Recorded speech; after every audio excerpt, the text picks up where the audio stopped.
Will CPI crash the stock market? We're going to talk about that, and we're going to get into some technical analysis for the SPY Qs, Apple, Tesla, Amazon, NVIDIA, AMD, and Meta going forward. Probably looking at a few other things as well. But first off, I wanted to show you guys why CPI most likely will not crash the stock market. Pretty much any data we get this week most likely will not crash the stock market. And the reason that we can think about that, if we think about that very simply, is we've gotten some very, very bad CPI readings in this area, and we've gotten very bad CPI readings in this area.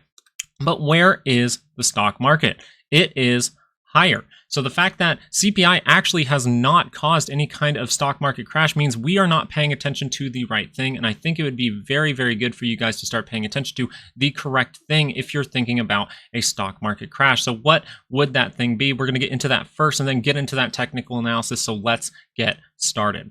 The stock market is going up and up, and we talked about these signals to pay attention to on Saturday for some kind of stock market crash. So if you want to see those signals, go into the into my previous video. My previous video on Saturday is going to show you guys a lot of those signals you need to be paying attention to, and one of them is right here in front of your face. One of them is right here on your screen, and if that starts to confirm, we're going to see some kind of stock market crash, in my opinion. Now, that being said, we have to pay attention to why the stock market would crash. Okay, so someone that is going out there and saying, hey, a CPI ticking up is going to be the reason that the stock market plummets into oblivion is not necessarily the most correct, because as of right now, we've gotten terrible CPI readings and the stock market heads higher. So what do we actually want to pay attention to? Well, first of all, we want to talk about that data. Okay, so this week we do get PPI month over month. This is going to cause some things on the shorter time frames. That is what we are going into today. So we will still be paying attention to this data, and the reaction to that data is really what you want to pay attention to. And the overall thing here is I wanted to point out Fed Jerome Powell is talking as well on Tuesday, and then going forward, we do get that CPI to come out. So we have PPI, CPI. We have to be on our toes, and on this channel, we trade like water. Okay, so that just means we are adaptable. We are always open to multiple scenarios, and we are always moving our positions and paying attention to how we can get screwed out of a certain trade, because that will really help you out as a trader going forward. But you can see we get a ton of data, we get a ton of Fed speakers, and then everyone's going to be saying, what is Fed Jerome Powell saying? What is Fed Jerome Powell saying? Well, I'm going to tell you right now. Why is he talking this week? Where is he talking, and what is he talking about? Well, the thing that he's talking about on Tuesday is going to be the banks. And we notice that when he talks about banks, what does he like to say? He likes to say, this is a very good environment. It's fine. Banks are fine. Some of them are struggling a little bit, but overall, it's nothing you need to worry about. And then we go forward, and what's he going to be talking about on Sunday? He's going to be doing a commencement speech. I highly doubt he is going to say anything bad to a bunch of people in a commencement speech and tell them, hey, you're not going to have a job. You're not going to be able to pay back your student loans, and the banks are going to fail. He's not going to say it then. But this kind of reminds me of, weirdly enough, COVID. I mean, I know it's a completely different topic, but if we really look at how we were talked about with COVID, how the information was received, we noticed that the government type of experts were telling us that we didn't need to worry about COVID. COVID was overseas. We don't need to worry about that at that point. While individual people, individual experts at colleges, doctors, all things like that were saying this thing can be scarier than you think. And that's actually proved to be true. So what are we seeing here? In these talks, the person that is talking, according from the government, is not going to tell you the bad news. So he's going to keep the fluffiness in his talks and convince you that this does not have to be a big problem.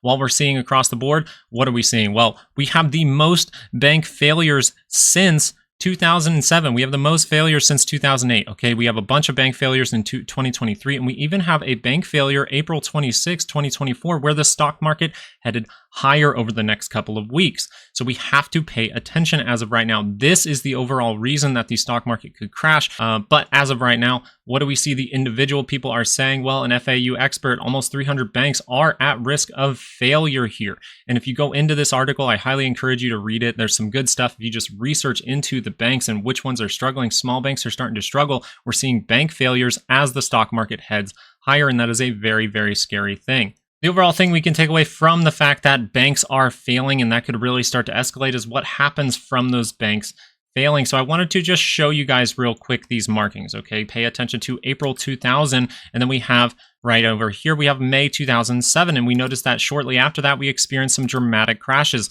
and a lot of banks failed, causing what? What did they cause to happen? Well, that caused the unemployment rate to go up dramatically, okay? And notice this about the unemployment rate. Those points that are marked off are right here on your screen. This is when unemployment actually did bottom. These are the points where they actually bottomed in that move, okay? So now that you can pay attention to that and notice that we went up for some time while unemployment was going up, once that started to escalate, ooh, some bad things started to happen in the market, right? We experienced some stock market crashes. This is more the type of stuff you want to pay attention to for a stock market crash, not necessarily every CPI reading. One reading of CPI is not going to crash the stock market. I want to be very clear about that. You can notice it. We're at higher levels. We've gotten bad readings of CPI, even in the year of 2024, and we have not experienced a stock market crash. So that means we need to pay attention to something else. And I'm going to pull this over and show you where we are at right now. We are at a time where unemployment has bottomed and started to trail upward, and they're telling you that is a good thing. And I'm going to tell you right now, according to history, that is a very bad thing. So pay attention to unemployment as that ticks up, because yes, the stock market can head higher, and let's go see how that is heading higher. And as of right now, what's happening? We have headed higher and higher, more dramatically than any time in history. And if that unemployment starts to tick up, that's when we can experience a big stock market crash.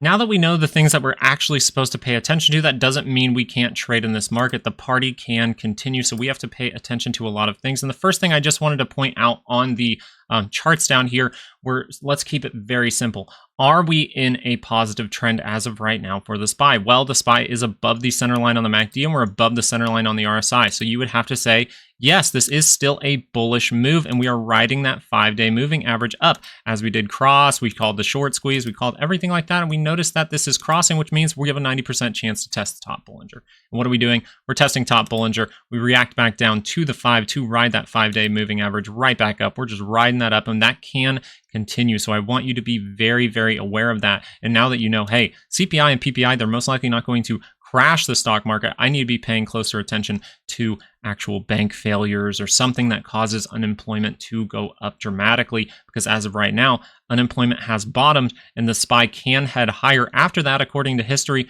But eventually, when that does scale up, a very bad thing will cause the stock market to crash. But we have to trade this market. We don't know exactly when that moment can be, so we have to keep that in mind, but trade the signals that are in front of us. Right now, we have the daily that is in a positive trend. Now, if this wanted to roll over right now and we see unemployment increase and we see this actually cross through this trend, this goes negative, that could be the moment, but we still have to be on our toes. So we want to go in a little bit deeper to maybe a 2-hour. Is the 2-hour in a positive or negative trend? Right now, it's in a positive trend. So even if we get some kind of pullback, as long as we remain in positive territory, what are we going to see? We're going to see the stock market head higher. We're going to see the stock market head higher. I want to say that multiple times. We are still in a positive trend. Even on the 2-hour chart, on the daily chart, we're in a positive trend.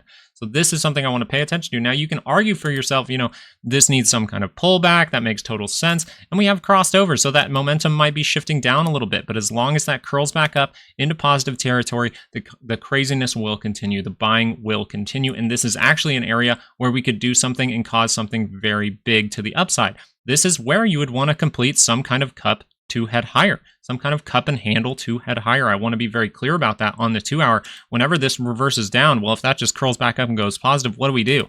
We can test that high. We can go make a new one. So let's dig in a little bit deeper here and give you guys those weekly and daily expected moves for tomorrow and this week ahead.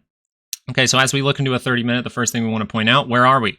Positive territory. We're in a positive trend. So this is still an overall bullish move. Now, we notice that the momentum is weakening here, and so we want to pay attention to any kind of downside, and maybe we want to pay attention to that as far as Monday goes. So as far as Monday goes, what do we have for the week, for the daily expected move? We have 522.95 to the upside, and then we have 518.73 to the downside. So if we make some kind of rapid move outside of this, well, that would be the 30-minute going negative. But pay attention if that crosses right back up, because where are we? Well, the 2-hour's in positive territory still, the daily's in positive territory still, so we are still in a positive trend overall. Now, if this wanted to continue over time, that's when we can talk about the negative trend that is forming on the 30-minute. As of right now, it's still positive. You have momentum weakening up here, and if we're going to see a more dramatic drop, we got to pay attention to those weekly expected moves.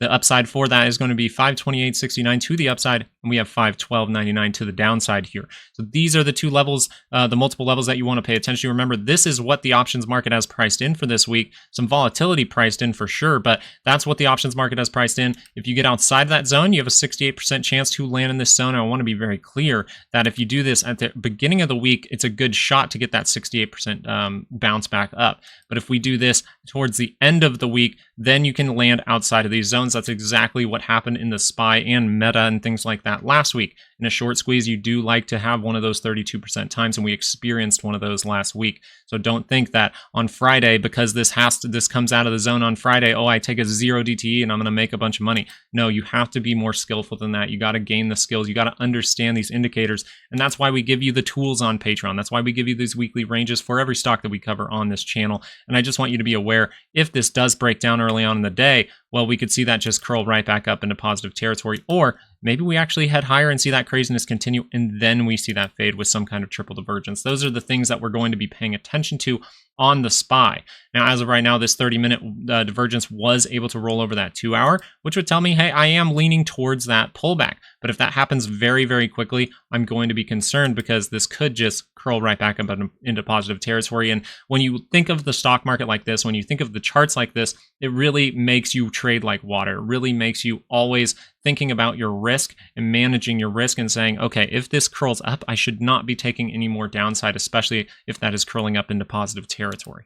Now, let's do the same thing for the Qs. And I wanted to point this out for the Qs. Where is the daily at? It is in positive territory. That means it is in a positive trend. Now, if that reverses down and goes negative from there, we can start to change our tone, but that is not the case as of right now. So we have to talk about the SPY or the Qs a little bit positively. Now, this looks like it could reverse from here, and we do have a 2-hour that's rolling around, but what does that 2-hour look like? Where is it? It is in positive territory. So anytime that curls up, we will see the next positive move. And if we don't experience bank failures, if we do not see unemployment rise, then we will not get any kind of stock market crash. We can get some kind of pullback with CPI or PPI and then see that thing reverse right back around. And we know that Tom Lee and people like that are actually saying that CPI could be good news for the market. So if we do see something like PPI is bad for the market, we get down towards that weekly expected move, and then we see that jump back up with a good CPI reading. We want to just react to what is happening with that data, and we want to react what is happening with the overall price action. That is going to really help you out as a trader. Do not try to guess what is going to happen before a big event.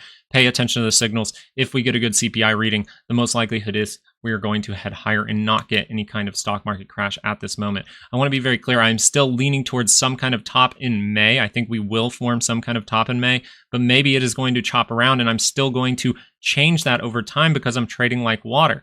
If we do not see the signals adding up to a top in May, I will notify you and I'll tell you what the signals look like for the next month. But as of right now, we've been right for the past like 3 months. And so this month, I am still leaning towards some kind of top in May. And maybe that daily does want to cross over. Now, going into the 30-minute, I want to give you those weekly expected moves. Those weekly expected moves to the upside here is going to be 450.67. And then we have 433.45 to the downside. So if we do get excited and come up into this area, this is where I'm going to be really paying attention. Okay, because this would be outside of the monthly and we would be testing that weekly expected move. So if that happens early on in the week, I would be convinced we're going to see some kind of drop. But is that going to roll over the daily chart and make that go negative? That's what I have to pay attention to. That would be a signal to pay attention to for some kind of top in May, and we will notify you about that. But as of right now, where are the Qs at? They're in a positive trend as of right now. Now that looks like it wants to go negative for a moment, but if that doesn't roll over that daily chart into negative territory, we are not going to see any stock market crash. So I want to pay attention to the downside here, 433.45. Okay, so if that ends up being some kind of pullback early on in the week, I can watch that 30-minute curl back into positive. And I believe this would be better to pay attention to a 2-hour chart at that point. But we'll talk about that as it develops throughout the week. We are live every single morning, about 10 minutes before the market opens. So pay attention with me and join us for that stock market live show. We're seeing some divergences here, which is rolling over that 2-hour, but let's see if that 2-hour is fully able to go negative. If it's able to roll over that daily and go negative as well, then we can see a little bit more dramatic price action. And maybe that is the moment for some kind of stock market crash with a lower high for the Qs. We want to pay attention to any kind of craziness. I really think we have to pay attention to some levels for tomorrow. So I want to point those out: 444.65 to the upside and 439.47 to the downside. And I want to notice something about this downside. If we head down, what do we have? If we do that early on in the day, we have a 68% chance for some kind of bounce in this level. So I want to pay attention to tomorrow if we get excited either up or down, because that is going to tell me a lot. If that happens early on in the day, then that is most likely going to fade. If that happens early on to the downside, well, that is most likely to get some kind of bounce. So we're paying attention to the price action here, but I just wanted to point out how we are still in a positive environment. We're still squeezing a little bit to the upside, and I don't want you guys to get caught up in some kind of short squeeze and be on the wrong side of this move by watching someone who's telling you, oh, CPI is going to crash the market. People have been saying that for the last 2 years, and the stock market is testing or about to test all-time highs. Patreon, down in the links in the description, we do give those weekly expected moves for every stock that we cover on this channel. One of those is Apple, and as of right now, what does this look like? Well, it looks like some flagging, but look at this. The 30-minute is right by positive territory. So what does that mean? If this curls up, we can head higher. We can head higher for Apple here. And what do I want to pay attention to at this level? Well, maybe I want to bring up a 2-hour or something like that. If this is able to curl up for the first day or so of trading, and then we see PPI as bad news, well, maybe that gets excited, gets outside of my weekly range, and I would be in a sell zone. So this is really where I'd be paying attention to upside if this is going to be the direction early on in the week. Now, if we're able to break down, remember, this looks a lot like Tesla, which we're about to go over next, and Tesla actually made a downward move back into an area like this. So we'll go over that Tesla chart in a moment, but if the direction is actually going to be down, I would just pay attention to if this 2-hour wants to roll back up, because the behavior of Apple has been, I've studied this for a long time. I trade Apple all the time. And what I have noticed over the last few years is when it breaks through a big zone, it likes to retest in that zone in order to head higher in the future. And right now we haven't gotten a retest of this zone. You can tell it's important because what did we do? We gapped all the way above it. So right now, what is the 2-hour? It's in a positive trend for Apple. So if that beats down, that's perfectly fine. And if that curls up, you're most likely going to see the next move higher for Apple coming to test this high and then going to make a new one. We'll have to find out going on throughout the week. So pay attention on Monday, because Monday and Tuesday are going to be very, very important with these weekly ranges. I wanted to point out Tesla on a 2-hour and show you, look at Apple. Apple was going out because of that, it got a big gap because of the earnings, okay? And then we see that pull back down and try to get some kind of bounce, but looking a little bit weak. So if that wanted to fade for Apple, maybe it acts like Tesla. Tesla actually did break down a little bit further. It went and filled this gap, but look at this. The 2-hour is still very, very close to that positive territory. Now I just wanted to go into a 30-minute real quick and show you guys this is a little bit deeper into negative territory for the 30-minute. So this is where we have to pay attention to multiple time frames, because if the 30-minute curls up towards that center line and we see that curl back down, well, what's going to happen? We're going to test this low or go make a new one, because we are still in a negative trend overall, and we do not have any good base divergences down here. And we have started to taper and things like that, right? This is tapering even more right now, but you notice this looks like a very good flag. We might actually head lower for Tesla early on in the week. So if the direction is going to be down early on in the week, and then PPI sends us a little bit lower, and then CPI is able to save us, we will be notifying you. We'll be watching this stuff live with you every single morning. Now, Amazon on the 30-minute, this was one that I said, hey, there is some weakening in momentum here, but maybe just for a pullback, because we are seeing a triple divergence. That does like to send us into some kind of negative trend. We're in negative territory for Amazon right now. So that's a little bit different from the SPY and the Qs, right? The 30-minute still holding up at this point, but what could we notice from here? Well, if Amazon is going to break down and this weakening of momentum is going to lead to some kind of pullback, the reason we're saying that is because, well, we have this on the MACD, but we don't have it on the RSI at the same time. We have maybe flatness, if not a little bit up. So what could happen from here? Well, if we're going to head higher early on in the week, pay attention, because we could create some structure to actually get that pullback. So if we get some kind of pop higher and that fades, well, I'd be paying attention to this and say, well, we might be actually getting that pullback for Amazon. Now, if I pull up a 2-hour for Amazon, this is still in a positive trend. Now that MACD is pointing down, so if we do see a pullback, a bigger pullback here,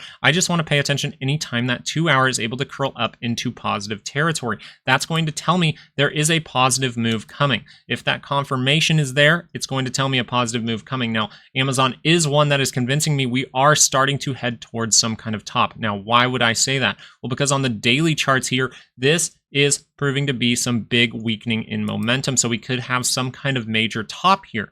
because last time we tested 166, we were able to bounce up. What if we give that up if we're able to cross down actually into negative territory on the daily scale for Amazon? Amazon is one to pay very close attention to this week if we see some dramatic downward price action, because Amazon might be telling you we have some kind of top here, and it might be a major one because it has a triple divergence. I want to be very clear though, this has not confirmed. We have 30 minutes that look like they could curl up. We have a 2 hour that if it gets beat up and then it turns back around, we could get another positive move higher. So this could be a double top as of right now. That would be a very dramatic double top. But if this is some kind of cup and handle, V-shaped cup and handle, what if we just do something like that? We break through this level and we head higher for Amazon and get a more meaningful divergence, right? We get something that pops up because you do have room on this RSI, and I would like to see that proven on the MACD and RSI at the same time. And there is some room here to head higher to create that divergence. So I want to be very, very clear about that. NVIDIA, it's in a positive trend on the daily scale. The thing about NVIDIA, you don't have divergences or anything like that, but it is still very close to negative territory. So if we do see some negativity come in, we see some bank failures or unemployment rising for whatever reason, maybe it's not even bank failures. Maybe we actually just see unemployment rise for a different reason. We'll have to pay attention because this could roll negative. But right now, where is it? It's in positive territory. So that means this could be flagging to head higher in an ABC move or in a 1, 2, 3, 4, 5 move up, right? So we could be seeing a big move before NVIDIA earnings, and that would be something to be worried about because you don't necessarily want to see a ballistic move higher, maybe even towards 1,000 before that earnings. Now, am I going to trade around that? Am I going to take a bunch of shorts on that if we hit 1,000 before earnings? No, that is a 50-50 flip, and I won't be messing with that. But I wanted to point out on the daily, we are in a positive trend as of right now. So let's go in the 2 hour and see if we are in a positive trend. We are. And right now on the daily scale, even that looked like flagging. On the 2 hour here, it looks pretty much like flagging.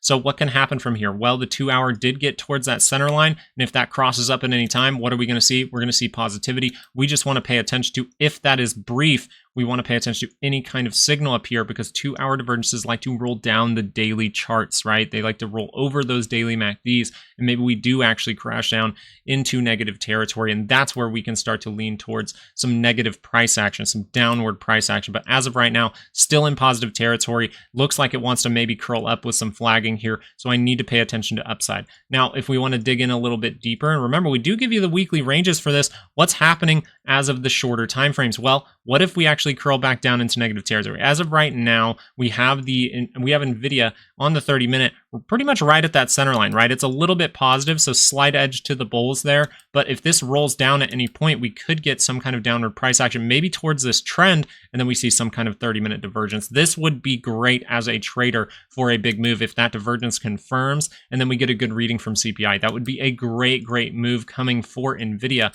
but I just want you to pay attention to the actual signals and react to what is happening in front of you. Right now, NVIDIA is still trying to choose a direction, but a lot of the higher time frames are in a positive trend, and you need to be aware of that if you're trying to say, hey, yeah, this is going to crash down with CPI. When we just told you CPI hasn't crashed this market. The market's at an all-time high, and we've seen huge readings of CPI over the last couple of years. So I would not pay attention too much to CPI to give us some kind of dramatic 20% crash. What I would pay attention to is bank failures and unemployment. AMD is in a negative trend as of right now on the 30 minutes. So on the shorter time frame for AMD, you're saying, hey, there is potential for weakness here.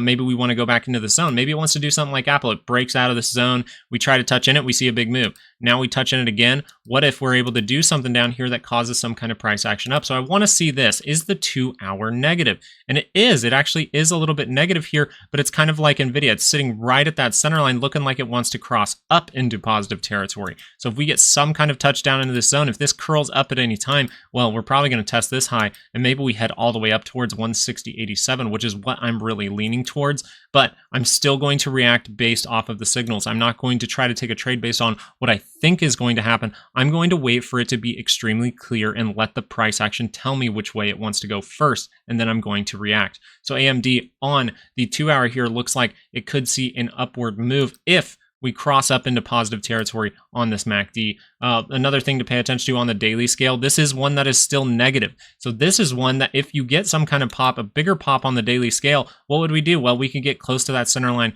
and roll back down. And this is where people might be talking about, oh, head and shoulders, right? That's what I've been talking about. If that's how we could head higher in this overall move for AMD, right?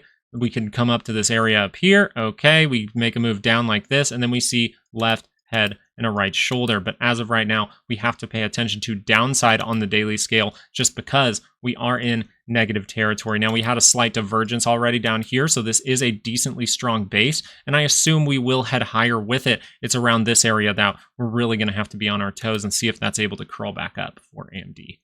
Now, Meta over on Saturday, we actually talked about Meta because we gave you that weekly expected move on Saturday just to show you guys how it can close outside of that move. It closes outside of it 32% of the time. Now Meta has been staying in that zone ever, past earnings, but pretty much it stayed in its zone last week. Now it is making a move outside of that zone, and you have to be really aware of this. This was happening. It was remaining outside of this zone on Thursday and Friday. That makes you lean more towards, oh, it's going to be one of those 32% chances. I don't want to take a 0 DTE or something like this has to crash down. No, once you head into the end of the week, you have less time on your side. That's why you want it to happen early on in the week. Right now, it did happen early on in the week, and it got some pullbacks. Right, we got some little pullbacks into this area, but we rode that 5-day all the way up. We were able to cross above the 20 and hold above it as of right now. So we could see some positivity here. Now the daily is still in negative territory. So if we see an up move and then that drops back down, crosses over into negative territory, what are we going to do?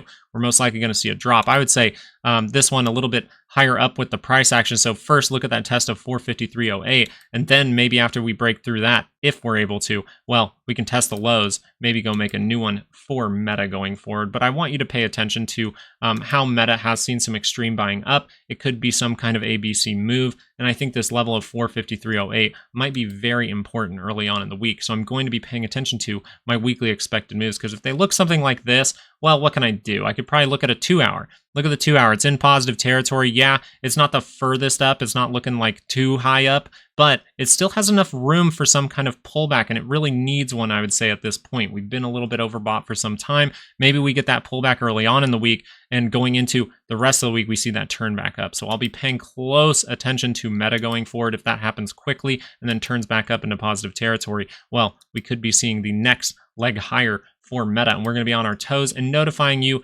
about these things live every single morning. Now, Microsoft's MACD on the daily scale is looking a lot like Meta. Is still in negative territory. So anytime that curls over, we can see this start to break down. Maybe we test the low. Maybe we go make a new one, and that would break us through a trend. So am I leaning towards that right now? I don't think CPI or something's going to do that. I think we need to pay attention to how banks are performing and how unemployment is rising. I think those are two things to pay closer attention to than CPI. Now, because we have those data points throughout the week, we have to pay attention to them because we trade the shorter time frame. So what's the 2-hour look like from here? Well, as of right now, we can notice a pretty good cup and handle, right? Pretty good cup and handle here. Remember, this is a trade setup we gave. You have multiple point divergence. You have multiple point divergence on the MACD and triple divergence on the RSI. Very, very good trade. Congratulations if you found this information helpful. Maybe leave a like on the channel for me if you found this information helpful and you were able to take some kind of play here. This was a very, very good trade setup that I even took. Now, from this area, what did I say? Well, we kind of came past the area where we get that cup and handle, but it looks like we are forming some kind of cup and handle. Maybe that wants to drift back down to create a better one, and we get some structure to head higher in this overall move. So I want to pay attention to this because, and the reason I'm mentioning upside is because we are in positive territory. Now, if that flips negative, we will start to talk about that. But as of right now, I don't want to get caught up in telling you a bunch of bearish things, telling you CPI is going to crash the market when it hasn't. Right, we're at all-time highs in the SPY and the Qs, so we have to pay attention to that. Now, if that starts to change, we will notify you about this and be making videos every single day this week and be live every single morning. So right now, what do I want to pay attention to? Well, the 30-minute getting close to that center line curling up. That would be the pullback and telling me, hey, another move higher is coming, and that could be a big one if we build up some liquidity in this area. Maybe we want to go a little bit deeper. Let's go into a 30-minute and see what it looks like, because up in this area, we could be creating some kind of divergence. So this is a moment to pay attention, and we could see reversal in trend, but just in case we don't see that reversal in trend and the market's going to trick us with some kind of trap, we want to say this has the potential to reverse down, and this could be the moment of the crash. But until that is actually shown to me, I'm not going to definitively say, oh, this thing's going to crash down or correct more or anything like that. I'm just going to say, hey, if this curls down, I want to pay attention to that curling up. I want to pay attention to the 2-hour beating down and curling up into positive territory as well. It looks like some kind of pullback is necessary here for Microsoft, but we have not confirmed divergence at this level just yet. But if that divergence does confirm, it could be pretty steep, and we could get a dramatic 2-hour pullback that then is saved if we get some good data. And that's just an if, right? We want to pay attention to the actual reading that comes out and the reaction with the price action of that reading. Google on the 30-minute, what are we doing? Well, this is a cup, and this is a big handle. So a big move could come if we see positivity early on. Maybe we want to do some more consolidation in this overall move on the 30-minute, but I just want you to know this has curled up, but it's not in positive territory. So 30-minute is negative as of right now. We see that little negative trend coming in, but if this just curls up and goes positive, that's going to be a good thing for Google. We're most likely going to see this level tested, and then if we're able to break through that, we're probably getting a new high for Google in this overall move, okay? So I want to point that out. Now let's dig into a 2-hour here. What is it about the 2-hour that we're paying attention to? Okay, we just did this on a bunch of other charts, so you should know by now, what are we looking at? We're in a positive trend on the 2-hour. This looks like some kind of handle as of right now. So if we head higher from here, it makes total sense. Now that doesn't mean we can't beat down a little bit more and get close to that center line, then see that big curl up. So we're going to be notifying you about these things for Google Live tomorrow and going on into Tuesday. I think those are going to be the very important days to watch this week. I will be moving, but after I move and get all set up, we are going to be starting back up with those weekly videos for Patreon members only, where we show you the weekly charts and we show you those setups that could be happening across the board early in the week. Those will be very good plays, and that's something that I'm very excited about. We used to make those videos, and that's where people made some great money and able to learn the most. So I really like that, and we're going to bring that back once I'm able to get settled in my new place. Volatility is seeing that 2-hour drop off dramatically, but as you can see, we're starting to creep closer and closer to this center line. So it looks like some kind of dramatic price action might be coming around the corner, but that could take a couple of weeks.